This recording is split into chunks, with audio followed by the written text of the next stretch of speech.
Glória a Deus. Boa tarde, a paz do Senhor. Graças a Deus por estarmos reunidos nessa tarde. Até aqui o Senhor nos ajudou, até aqui o Senhor nos tem sustentado. Deus é bom em todo tempo. Em todo tempo nosso Deus é bom. Ele cuida de nós, Ele nos ama. E nessa tarde eu quero compartilhar com você um pouquinho do que está escrito no livro de Atos, no capítulo 11. Atos capítulo 11.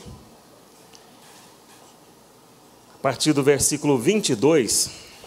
Um pequeno trecho falando de em termos de texto, em volume de texto, um pequeno personagem da Bíblia. Mas você vai entender que não precisa de muitas linhas para a Bíblia relatar a grandeza de pessoas que se deixam ser usadas pelo Espírito Santo. Atos capítulo 11, versículo 22 a 26, está escrito assim: Então as notícias acerca destas coisas chegaram aos ouvidos da igreja que estava em Jerusalém, e eles enviaram Barnabé, que ele deveria ir a Antioquia. O qual, tendo chegado e visto a graça de Deus, alegrou-se e exortou a todos que, com um propósito de coração, eles permanecessem no Senhor. E Barnabé partiu para Tarso para buscar Saulo, e tendo-o encontrado, levou-o a Antioquia. E aconteceu que por um ano inteiro eles se reuniram com a igreja e ensinaram muitas pessoas. E os discípulos foram chamados cristãos pela primeira vez em Antioquia. Amém. Meus queridos, Barnabé. A referência que muitos de nós têm do senso comum da cultura brasileira é do cantor e humorista Barnabé, das histórias de Barnabé, das coisas do rádio, de piadas de humor, às vezes leve, às vezes jocoso. Mas esse Barnabé aqui, que do hebraico quer dizer filho das consolações, teve um papel muito importante no início da igreja primitiva. E nós podemos retirar desse texto várias considerações. Mas, dentre elas, o que dá o título a esta lição, Filho da Consolação, ou Filho das Consolações, você já deve ter ouvido aquela música, que é um pouquinho mais antigo aí, Era Seu Nome, Barnabé, natural de Chipre. Quem lembra dessa música? Dá um sinalzinho. Será que só eu? Ah, tem alguns aqui para me ajudar. Pastor João também? Eita! Nossa, na vigília nós estávamos ministrando aqui, e eu lembrei um hino antigo. O pastor João não conteve a emoção ali de... Mas eu fui longe. Um hino que se cantava antes de eu nascer, na década de 60, na década de 70, falando sobre contar para Jesus onde é a sua dor, né? Eu penso que as primeiras vezes que ouviram esse hino foi naquelas radiolas a gasolina, se é que existiram, aquelas que puxavam assim a cordinha para poder ela rodar. Mas coisa muito antiga. Mas coisa boa é nós podermos transitar aí entre os louvores atuais, mas também lembrar do passado, lembrar daqueles louvores que eram cantados quando alguns de nós se converteram, alguns que ouviram, às vezes, de familiares mais velhos. E é bom demais saber que o Jesus Cristo, que é o mesmo hoje, e que foi no começo, e que vai ser eternamente, também esteve com aqueles que vieram antes de nós. E quando a gente fala de Barnabé, um levita, um descendente da tribo de Levi, que estava em Jerusalém, que era natural de Chipre, uma ilha rica, um local próspero, mas que ele emigrou dali, foi morar em Jerusalém, e foi comissionado, então, a pregar, a estabelecer uma primeira unidade do cristianismo, uma primeira igreja, como nós conhecemos, uma reunião assim, sistematizada na região de Antioquia, que hoje faz parte do território da Turquia. E ali aquele povo começou a prosperar e começou a crescer em número, crescer em qualidade, e ali pela primeira vez aquele povo recebeu o apelido de cristãos. O povo do Cristo, aquela turma que anda com o Cristo, que segue a ideia do Cristo. Olha só. E ali começava, então, a trajetória. E quando pergunta para você, você tem alguma religião? Aí a gente vai falar, eu sou cristão. Uns, às vezes, por receio de parecer assim, desatualizado, falar, eu sou crente, né? Ou, às vezes, para dar uma ideia mais inclusiva, assim. Mas não é errado, não, falar que é cristão, que é seguidor de Cristo, como esses primeiros aqui foram chamados. E Barnabé se coloca nessa história de uma maneira muito importante, porque coisa boa é nós termos quem nos pega pela mão, é quem nos incentiva, vai em frente, anda mais um pouco, você vai conseguir. A gente dá um tropeção. Quem aqui já aprendeu a andar de bicicleta sabe que é inevitável alguns tombos.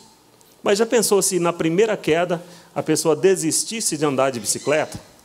Ou de moto, né? Eu vi o Henrique, de moto. E olha que as primeiras quedas de moto, elas são tão prejudiciais quanto as segundas, as terceiras, né? Mas dá uma arranhada na pintura, dá algumas lesões. Mas já pensou, se quem cai de moto, quem cai de bicicleta, fala, não vou andar mais porque esse trem me derruba.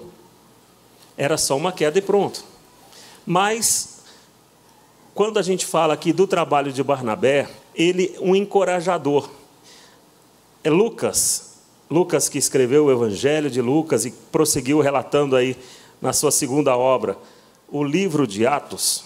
Então ele fala, e ele não economiza elogios aqui para Barnabé, não sendo, como é que se diz assim, hipócrita, não sendo demagogo, mas falando de algo que ele realmente presenciou ali, porque era um homem bom, versículo 24, e cheio do Espírito Santo e de fé. Olha só, homem bom, cheio do Espírito Santo, de fé.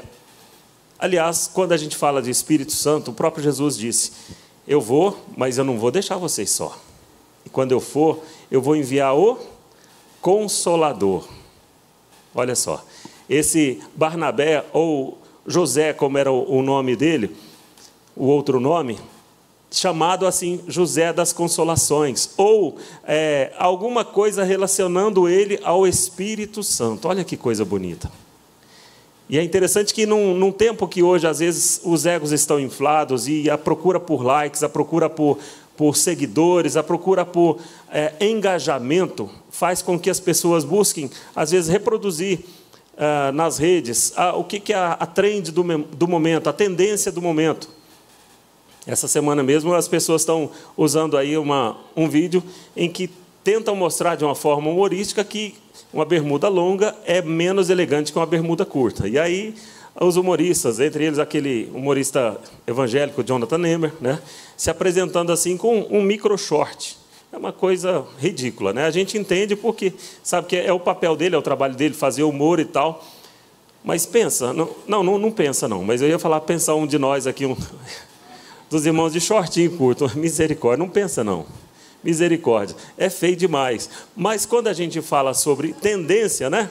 Até onde as pessoas chegam, até o que é válido para poder buscar engajamento. E aí, desde coisas engraçadas, desde notícias tristes, às vezes histórias fabulosas, para poder chamar a atenção das pessoas. Mas Barnabé não tinha nada disso. Barnabé agia orientado pelo Espírito Santo e promovendo o encorajamento das pessoas. E olha que esse encorajamento que ele promoveu não era mediante a autopromoção, não. Era animando as pessoas, vamos para cima, vamos para frente, não desanima não. Está difícil, e naquela época era difícil, hoje está difícil sim, mas naquela época também, além das dificuldades do dia a dia, ainda havia a perseguição. Tanto é que, apesar de não haver os registros na Bíblia sobre o destino final de Barnabé nessa terra, a tradição diz que ele foi martirizado. Então, supostamente apedrejado ou queimado vivo. Além de viver toda a dificuldade de se manter firme, fiel, alegre, ainda encorajando outras pessoas e ainda passando pelo martírio. Mas Paulo, que foi acolhido por Barnabé, também falava sobre a morte com Cristo, falando que o morrer com Cristo é lucro.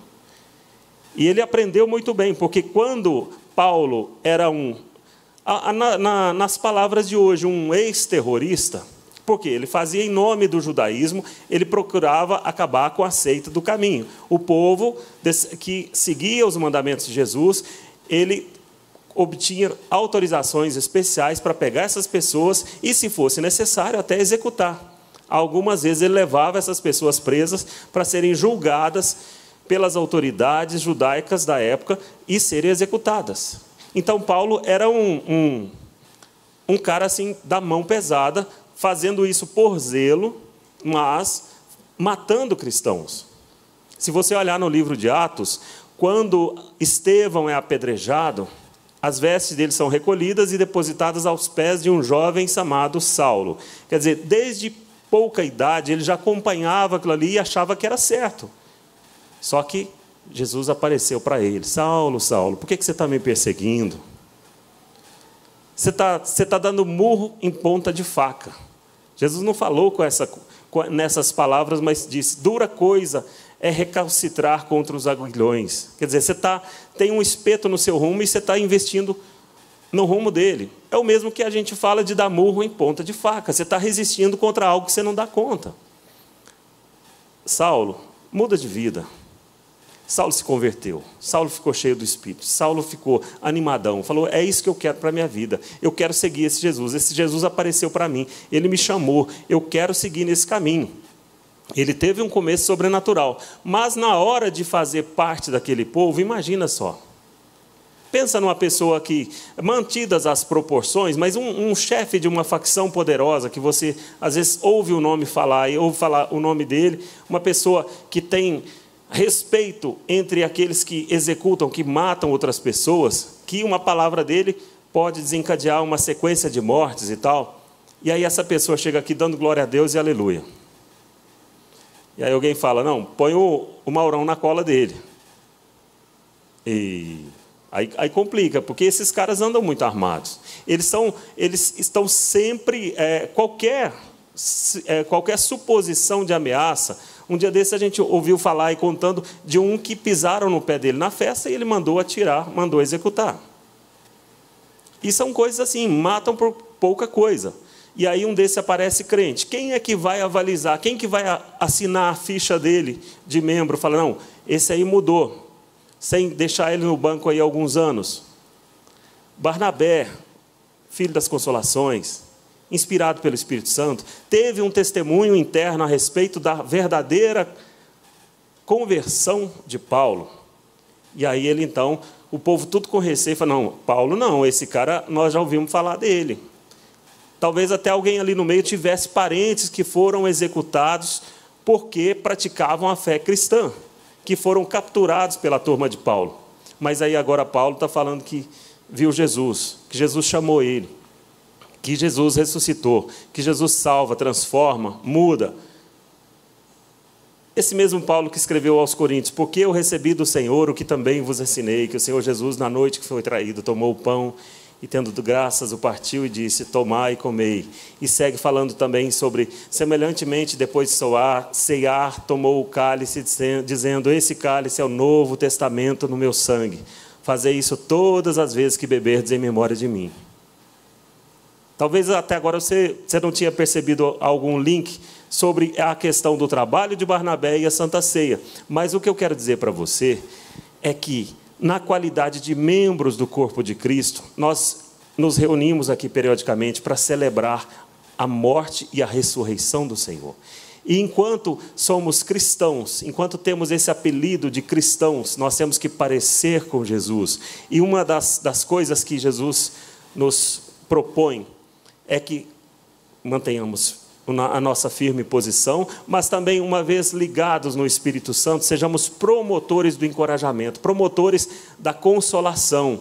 Olha, vamos para frente, está difícil, mas nós vamos conseguir. Os dias são maus, mas nós vamos vencer. Mais um pouquinho de tempo e nós vamos conseguir. Eu vou orar com você, eu vou te dar a mão. Coisa boa é quando nós passamos por dificuldade, e eu posso dizer isso de boca cheia. O quão bom é nós termos pessoas que, durante a dificuldade, se dispõe a orar por nós, se dispõe a, no meio da madrugada, a clamar junto conosco, se dispõe a nos aconselhar. E olha, a rotina do nosso pastor é punk, é cheia, é movimentada. Mas se você tem uma necessidade, se você precisa de uma conversa, de orientação, de uma palavra de sabedoria, a Bíblia diz que na multidão de conselhos há sabedoria. Agora, quando você tem conselhos daquele que espiritualmente está em posição de autoridade sobre a sua vida, irmão, é só vitória. Porque as dificuldades vêm para todo mundo. Vêm para mim, vêm para você, vêm para o pastor João, vêm para todos os crentes. Porque o próprio Jesus garantiu que nós teríamos aflições. Mas ele falou que ele venceu o mundo. Ele não garantiu que automaticamente nós venceríamos. Mas o que ele propõe é que nós continuemos fiéis, nós continuemos ligados à videira verdadeira, para que nós tenhamos aproveitamento dessa seiva da videira verdadeira, da oliveira verdadeira, e assim sejamos fortalecidos no Senhor e na força do seu poder. E é o Espírito Santo, que é o Emanuel, o Deus conosco, que está dentro de nós, testemunhando no nosso coração, que testemunhou no coração de Barnabé a respeito de Paulo. Não, esse aí vai dar um crente bom. Ele está começando, mas ele entende de Bíblia, ele é estudioso, ele sabe das coisas, e Deus tem coisa grande para fazer com ele. Então, o fato dele ter o coração aberto para acreditar no testemunho de Saulo abriu portas para Saulo, que depois chamado Paulo em grego, ser creditado, ter uma boa reputação no meio dos crentes e ter liberdade para falar, para poder visitar, para poder abrir novas igrejas, para poder escrever cartas para as pessoas. E certamente, 2 décadas depois, quando ele escreve aos Coríntios, no capítulo 13, falando sobre o amor, quando fala que o amor tudo crê, certamente ele deve ter lembrado do voto de confiança que o Espírito Santo impulsionou Barnabé a dar na vida de Paulo. A crer que aquela conversão dele era legítima, que aquela conversão dele era genuína, que agora Paulo era um crente de verdade, que de perseguidor ele passou a ser perseguido. E olha que vamos respeitar. Um perseguido mesmo assim daqueles dos bons. Porque às vezes a gente leva um tapinha, né? Leva um chutezinho, leva uma pedradazinha, uma pauladazinha, e já quer desanimar, falar, mas eu não mereço, eu faço a minha vida, faço o meu trabalho certo a vida inteira, e agora vem as pessoas me dando paulada, me dando pedrada, falando mal de mim, levantando calúnia a meu respeito. Agora imagina Paulo, a turma junta de pedra nele, até ele cair, e aí depois saem, ele fica como morto, e aí chegam os discípulos, está respirando, levanta aí, Paulo. E ele dá aquela sacudida, às vezes confere quantos dentes na boca, como é que está aqui, se as orelhas estão em pé. A gente fala assim para trazer uma ideiazinha, mas não é, nem de perto a gente consegue imaginar o que é receber apedrejamento e ficar no chão como morto. Assim Paulo enfrentou. E aí ele voltou para casa, ele falou, não, agora eu vou ser crente home office. Não. Vou ser crente EAD. Não, não foi. Vou continuar sendo crente. E parece que ele era igual massa de pão. Quanto mais batia, mais ele criava vigor, mais ele expandia, mais as igrejas eram plantadas com o esforço de Paulo, com o esforço de Barnabé, com o esforço daqueles que se dispuseram, a mesmo sob custo de morte, risco de morte, fazerem o trabalho,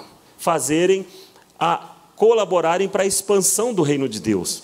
E não para. Além desse coração aberto para acreditar no testemunho de Paulo, ele também teve disposição para cuidar desse irmão, que outrora era agressor e que agora estava em dificuldade.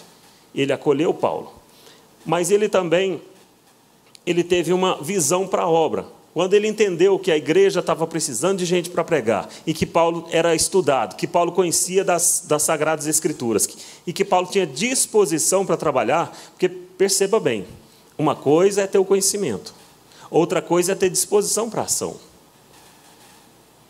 Hoje se fala muito na chamada obesidade intelectual, porque há muitas pessoas que compram cursos na internet, que leem livros, que fazem workshops, que participam de muita coisa, mas aquilo não frutifica. Vai acumulando, acumulando, acumulando, mas se não resulta em ação, não adianta muita coisa.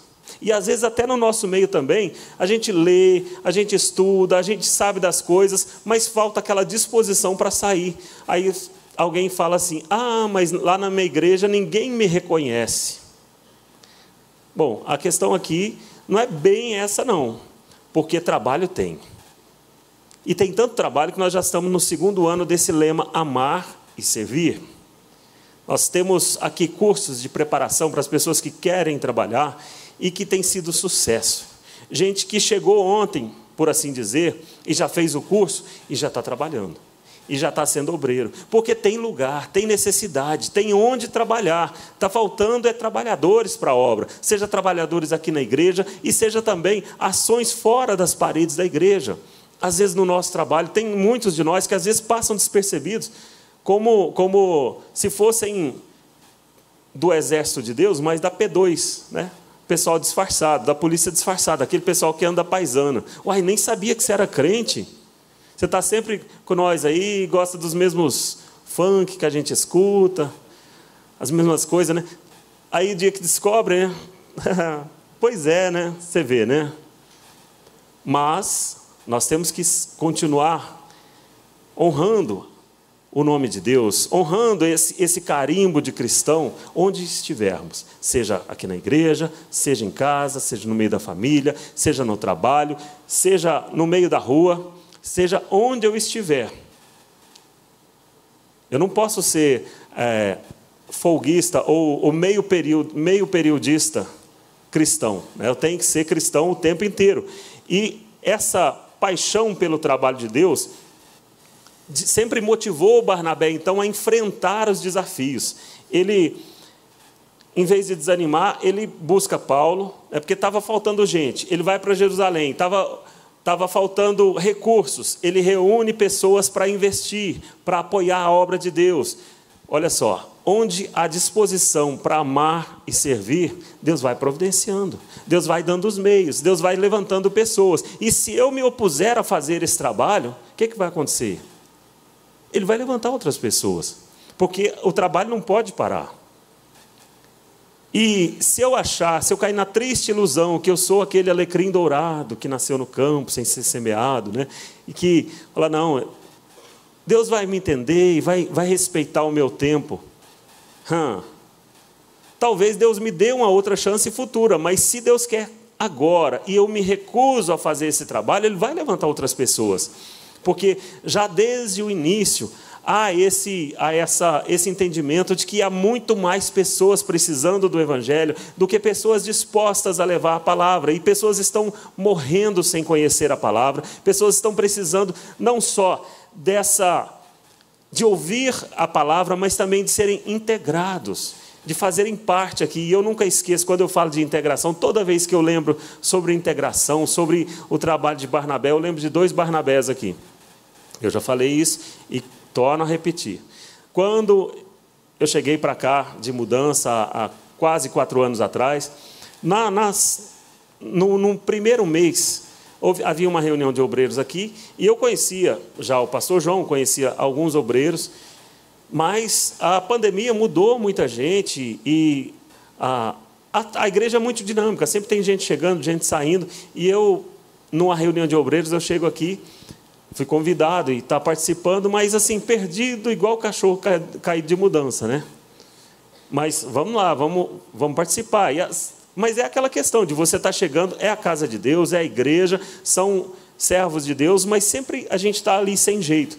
E aí, eu nunca esqueço do trabalho de 2 servos de Deus grandes, valiosos aqui. Meu irmão Jean, eu creio que ele vai vir no próximo culto. E o pastor Marcos Hipólito. Eles puxando conversa e conversando e querendo saber, e sendo acolhedores, sendo amistosos.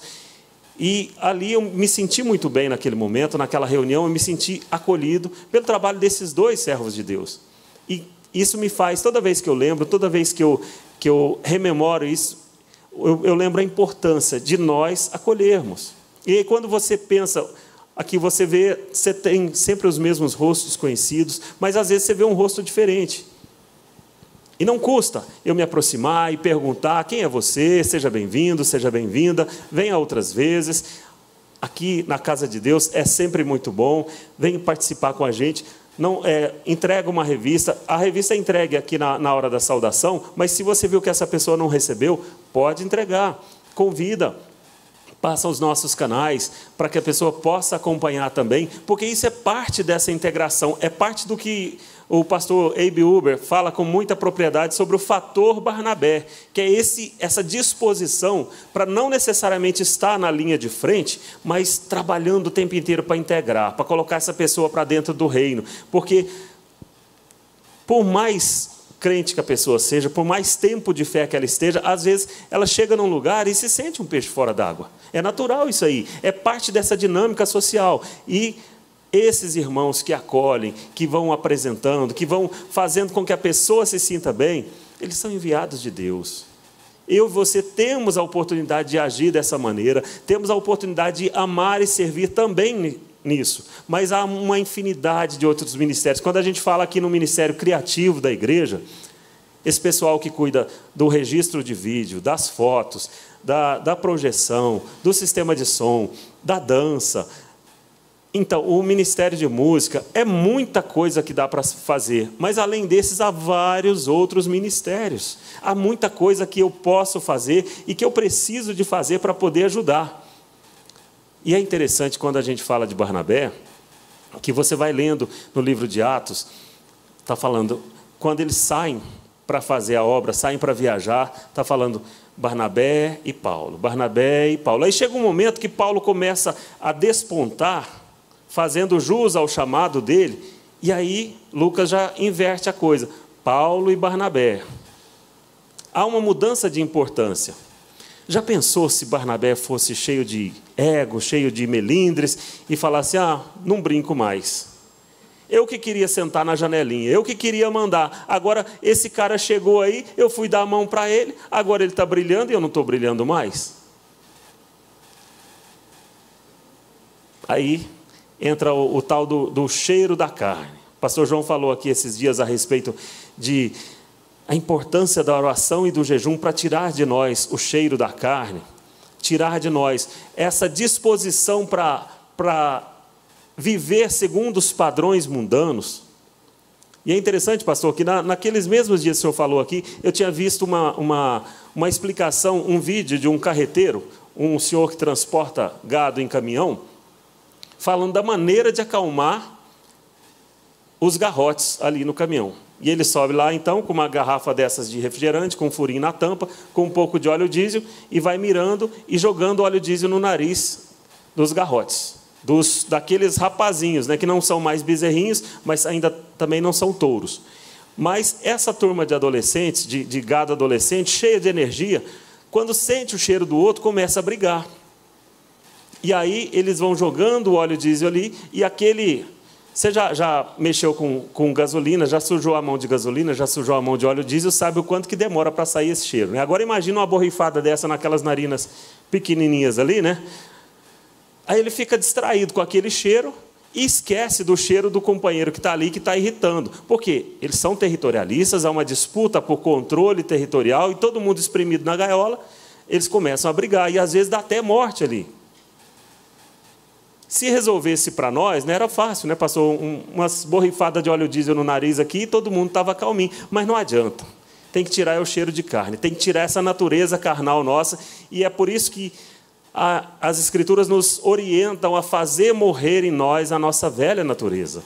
E para poder tirar esse cheiro de carne, fazer morrer essa velha natureza, é através das disciplinas espirituais. É oração, é jejum, é leitura da palavra. Falar em leitura da palavra, nosso tempo está acabando, mas tem muita gente que começou, que pegou o calendário, mas já deu uma pausa, mas ainda dá tempo de retomar. Às vezes, se você retomar lá em dezembro, dá tempo também, mas se você pegar agora, já imaginou? Se você ainda não teve a experiência de ler a Bíblia toda de uma vez, e pegar firme esse ano, se você ler rapidão, olha lá que em julho você já terminou, aí você já começa a ler de novo. E o que você vai ganhar com isso?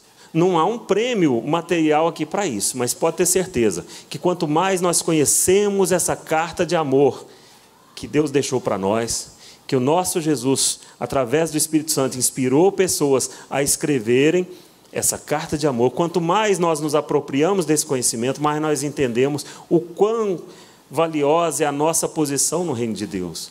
O quão importante é que eu e você guardemos com fé essa confissão de esperança, não deixando que nem um obstáculo venha tirar a gente de ideia disso. Não deixar que alguém que pisou no nosso pé, seja física ou literal ou figuradamente, que nos magoou, que nos faça perder o rumo. Fala, não, eu não vou naquela igreja mais porque ali tem uma panelinha e eu não dou certo com isso. Eu não vou com a cara desse, não vou com a cara daquele. Eu não gosto do penteado do irmão, eu não gosto da roupa da irmã.